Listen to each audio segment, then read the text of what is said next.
hi hello' নমস্কাৰ জয় অসম কি খবৰ সকলোৰে তো আজি আমি কথা পাতিম যুৱ প্ৰজন্ম আৰু ৰাজনীতিৰ বিষয়ে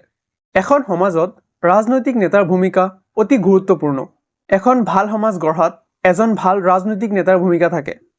এখন সমাজত আমি সকলোৱে ডক্টৰ ইঞ্জিনিয়াৰ বা টিচাৰ হ'লে নহ'ব সমাজৰ উন্নতিৰ বাবে বা সমাজখন ভালকৈ গঢ়ি তোলাৰ বাবে কিছুমান ভাল ৰাজনৈতিক নেতাৰো প্ৰয়োজন হয় আমাৰ সমাজৰ সাধাৰণ মানুহৰ চিন্তাধাৰা এনেকুৱা যে কেৱল বেয়া মানুহেহে ৰাজনীতি কৰে কিন্তু ইয়াৰ এটা ভুল ধাৰণা আমি সকলোৱে এই চিন্তাধাৰা সলনি কৰিব লাগিব আৰু প্ৰত্যেকজন ব্যক্তি প্ৰত্যেকজন জনসাধাৰণ ৰাজনীতিত আহিব লাগিব ৰাজনীতি কেৱল এজন দুজন বা কোনো ধনী ব্যক্তিৰ কৰ্তব্য নহয় এয়া মোৰ কাম আপোনাৰ কাম আৰু প্ৰত্যেকজন জনসাধাৰণৰ কাম আমি নিজৰ দায়িত্ব আৰু কৰ্তব্য নিজৰ হাতত ল'ব লাগিব ৰাজনীতিয়ে মোৰ আপোনাৰ আৰু সকলোৰে জীৱন নিয়ন্ত্ৰণ কৰে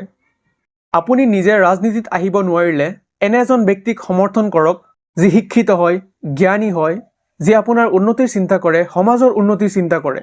যাক আপুনি আৰু আপোনাৰ সমাজে বিশ্বাস আৰু ভৰসা কৰিব পাৰে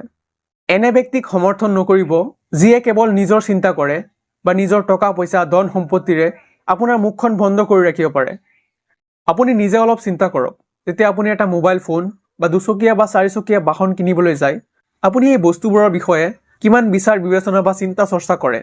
কিন্তু যেতিয়া আপুনি নিজৰ লগতে পৰিয়াল আৰু সমাজৰ বাবে এজন ৰাজনৈতিক নেতা বাছি লয় তেতিয়া কিমান চিন্তা চৰ্চা বা বিচাৰ বিবেচনা কৰে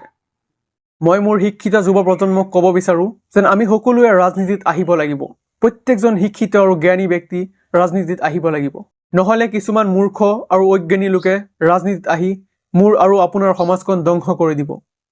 ৰাজনৈতিক মঞ্চখন কেৱল বেয়া লোক বা মূৰ্খ লোকৰ বাবে নহয় ৰাজনৈতিক মঞ্চখন আমাৰ জ্ঞানী আৰু শিক্ষিত যুৱ প্ৰজন্মৰ বাবে হ'ব লাগে